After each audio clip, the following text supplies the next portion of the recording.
हनु हनुमते नमः। बोलिए हनुमान जी महाराज की जय। ओम नमः शिवाय। हर हर महादेव। हरे कृष्ण। आइए आज के वीडियो में हम मंगलवार की व्रत कथा का श्रवण करेंगे। मंगलवार के दिन हनुमान जी की पूजा अर्चना की जाती है और उनके निमित्त व्रत रखा जाता है। और मंगलवार के दिन हनुमान जी की विधि विधान से पूजा अर्चना करने के बाद उनकी व्रत कथा का श्रवण किया जाता है। और मंगलवार के दिन हनुमान जी को लड्डुओं का भोग अवश्य लगाना चाहिए, यह उनका प्रिय भोग है। आइए अब हम हनुमान जी का ध्यान करते हुए मंगलवार व्रत कथा का श्रवण करते हैं। व्यास जी ने कहा, एक बार नैमिषारण्य तीर्थ में 80,000 मुनि एकत्र होकर पुराणों के ज्ञाता श्री सूत जी से पूछने लगे, हे महामुनि, आपने हमें अनेक पुराणों की कथाएं सुनाई है। अब कृपा करके हमें ऐसा व्रत और कथा बताएं जिसको करने से संतान की प्राप्ति हो तथा मनुष्यों को रोग, शोक, अग्नि, सर्व दुख आदि का भय दूर हो, क्योंकि कलयुग में सभी जीवों की आयु बहुत कम है। फिर इस पर उन्हें रोग चिंता के कष्ट लगे रहेंगे, तो फिर वह श्री हरि के चरणों में अपना ध्यान कैसे लगा सकेंगे। श्री सूत जी बोले, हे मुनियों, आपने लोक कल्याण के लिए बहुत ही उत्तम बात पूछी है। एक बार युधिष्ठिर ने भगवान श्री कृष्ण से लोक कल्याण के लिए यही प्रश्न किया था। भगवान श्री कृष्ण और युधिष्ठिर का संवाद तुम्हारे सामने कहता हूँ, ध्यान देकर सुनो। एक समय पांडवों की सभा में श्री कृष्ण जी बैठे हुए थे। तब युधिष्ठिर ने भगवान श्री कृष्ण से प्रश्न किया, हे प्रभु नंदन गोविंद, आपने मेरे लिए अनेकों कथाएं सुनाई है।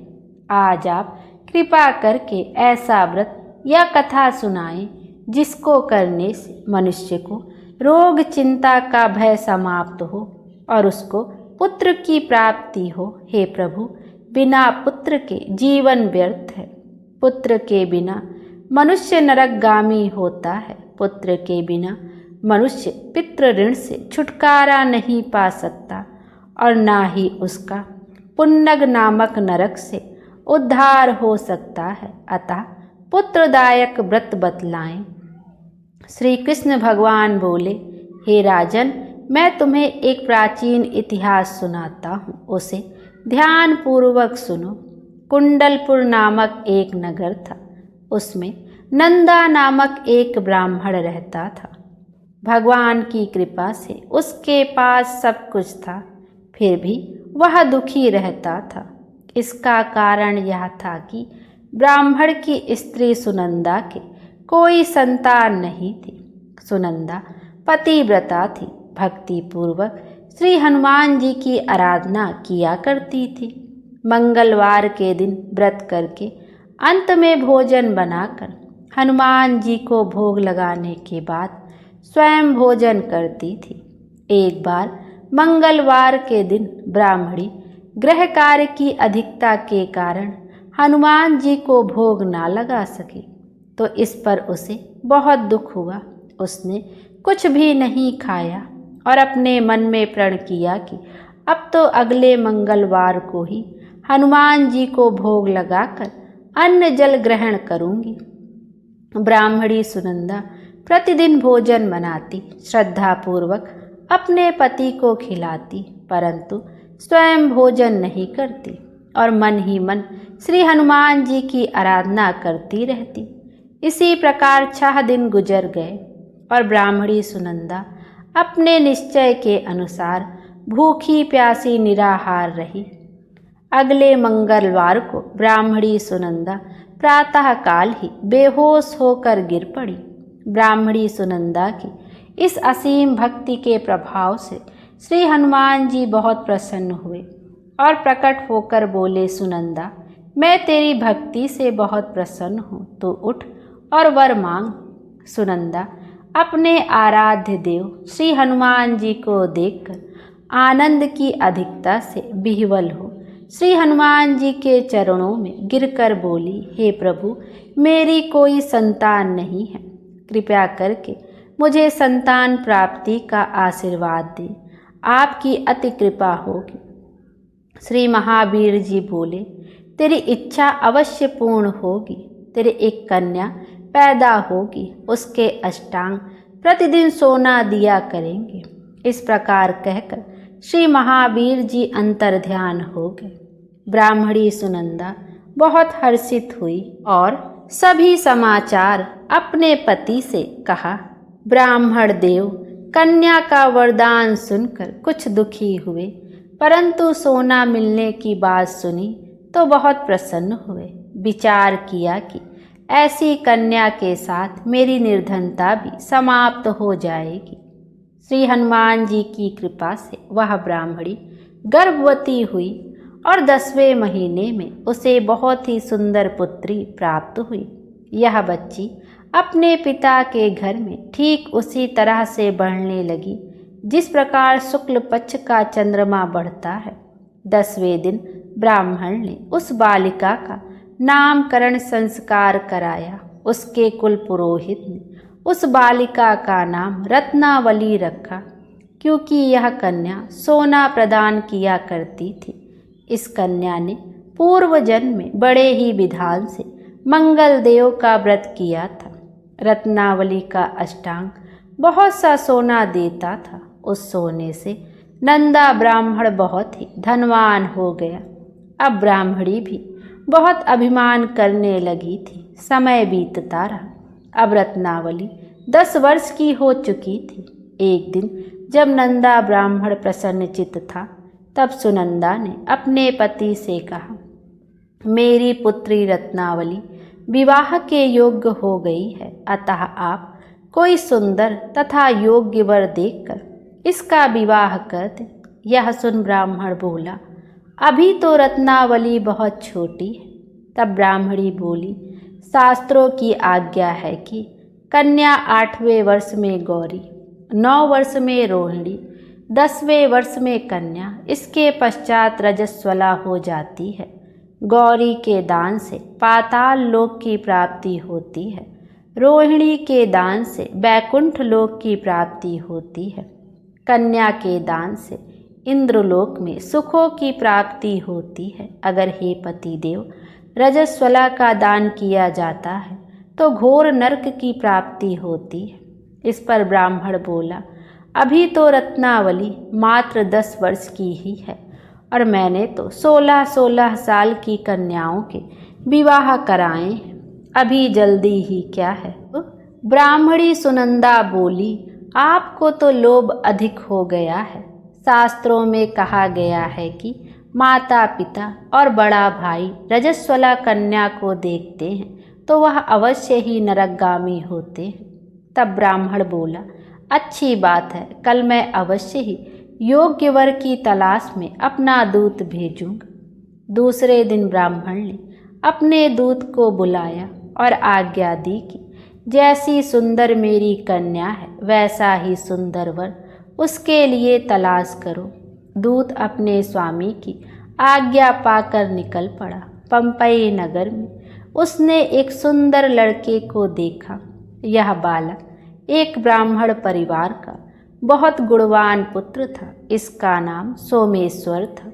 दूत ने इस सुंदर व गुणवान ब्राह्मण पुत्र के बारे में अपने स्वामी को पूर्ण विवरण दिया।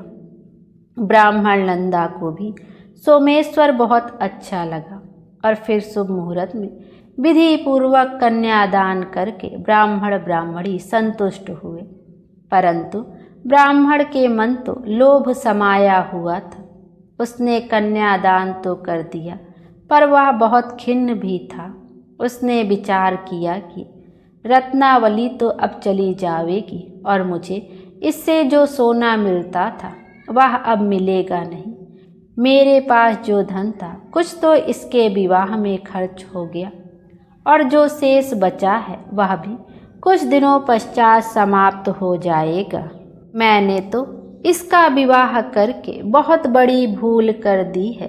अब कोई ऐसा उपाय हो कि रत्नावली मेरे घर में ही बनी रहे, अपनी ससुराल ना जावे। लोभ रूपी राक्षस ब्राह्मण के मस्तिष्क पर छाता जा रहा था। रात भर अपनी सैया पर बेचैनी से करवटें बदलते बदलते उसने एक बहुत ही क्रूर निर्णय लिया।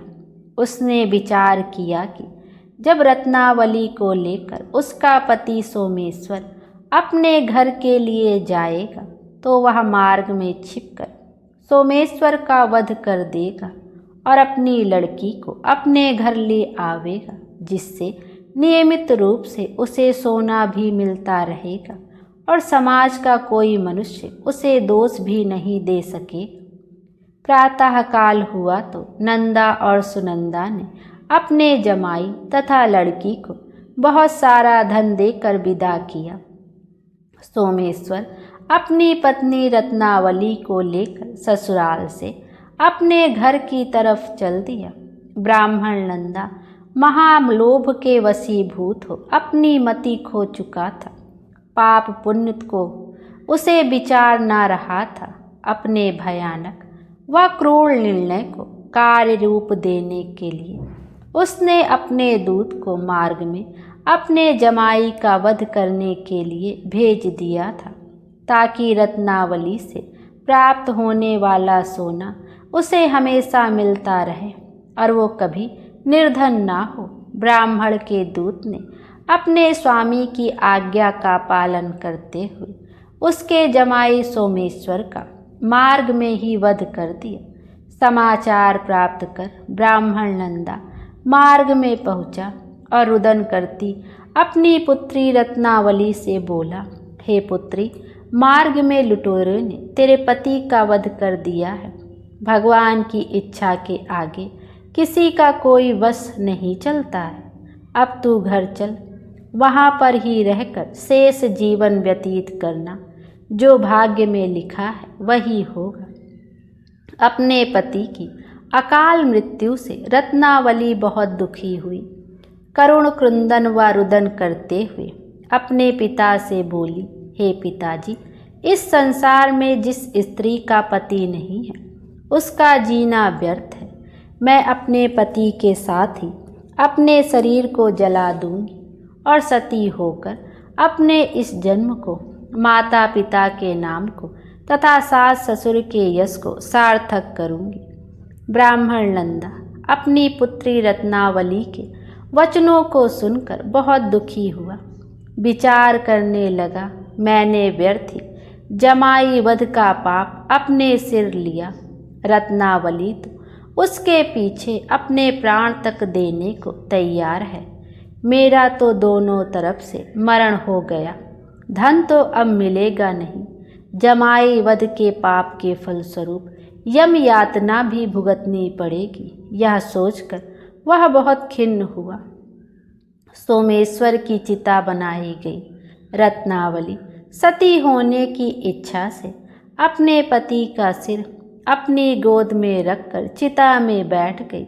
जैसे ही सोमेश्वर की चिता को अग्नि लगाई गई, वैसे ही प्रसन्न हो मंगल देव वहाँ प्रकट हुए और बोले, हे रत्नावली, मैं तेरी पति भक्ति से बहुत प्रसन्न हूँ, तू वर मांग। रत्नावली ने अपने पति का जीवन दान मांगा। तब मंगल देव बोले, रत्नावली, तेरा पति अजर अमर है, यह महाविद्वान भी होगा और इसके अतिरिक्त तेरी जो इच्छा हो वह वर मांग।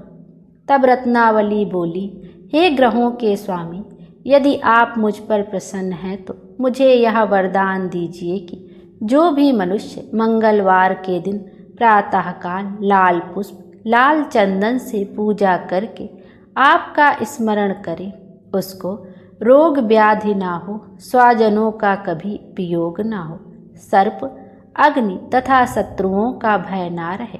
जो स्त्री मंगलवार का व्रत करे वह कभी विधवा ना हो। मंगल देव तथास्तु कहकर अंतर ध्यान हो गए। सोमेश्वर मंगल देव की कृपा से जीवित हो उठा।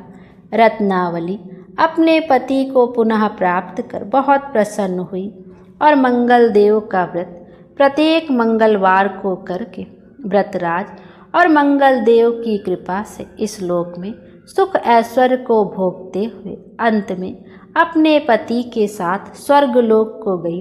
बोलिए मंगल देव की जय, हनुमान जी की जय। आइए अब मंगल देव की आरती का भी श्रवण करते हैं। ओम जय मंगल देवा स्वामी जय मंगल देवा, भक्त आरती गावे करे विभित भांति सेवा। ओम जय मंगल देवा, हटी मेष है वाहन आपका, पृथ्वी है माता, सुख समृद्धि के नायक अतुल शक्ति दाता। ओम जय मंगल देवा, जब होता है कोप आपका सब कुछ छिन जाता, जिस पर कृपा करो तुम स्वामी सब कुछ है पाता। ओम जय मंगल देवा, मंगल देव की आरती जो सच्चे मन से गावे, रोग शोक मिट जावे अति सुख वैभव पावे। ओम जय मंगल देवा स्वामी जय मंगल देवा, भक्त आरती गावे करे विविध भांति सेवा। ओम जय मंगल देवा।